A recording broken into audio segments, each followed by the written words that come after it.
நம்மக்கிட்ட யாராவது ஒரு விஷயம் ஷேர் பண்ண வராங்க அப்படின்னா, அந்த ஃபஸ்ட்டு நம்ம அது என்ன லிசனிங்க்கு தான் ஆள் இல்லை. யாரோ ஒருத்தவங்க சொல்கிறத நம்ம கேட்கணும். அவங்க கேட்கணும் அப்படின்றதுக்காக தான் வராங்க. நம்ம உடனே என்ன பண்ணுவோம், நம்ம அர்ஜ் ஆகி என்ன பண்ணுவோம் அப்படின்னா, அவங்க ஏதோ ஒரு ப்ராப்ளத்த சொல்கிறாங்க. என்ன இஷ்யூவாக வேணா இருக்கலாம். இல்லை லவ் ஃபெயிலியராக இருக்கலாம், இல்லை வந்து ஒரு ஃப்ரெண்டு உங்கள்கிட்ட பேச ஏதோ ஒன்று ஷேர் பண்ண வரலாம், இல்லை உங்கள் ரிலேட்டிவ், இல்லை ஒரு ஸ்டூடெண்ட்டு ஏதோ ஒரு விஷயத்த உங்கள்கிட்ட ஷேர் பண்ண வராங்க அப்படின்னா, அவங்க சொல்யூஷனை எதிர்பார்த்து தான் வராங்க அப்படின்னு நீங்கள் நினைக்காதீங்க. இல்லைன்னா அவங்கள அதை வச்சு ஜஸ்டிஃபை பண்ணாதீங்க.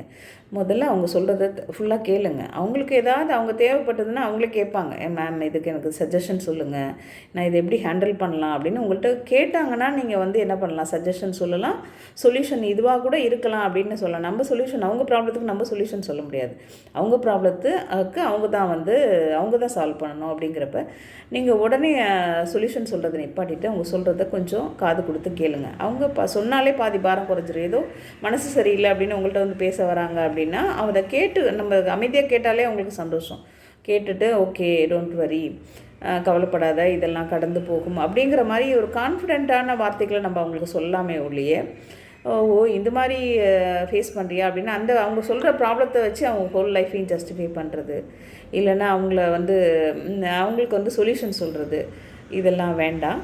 யோசிப்போம், சிந்தித்து செயலாற்றுவோம். தேங்க்யூ.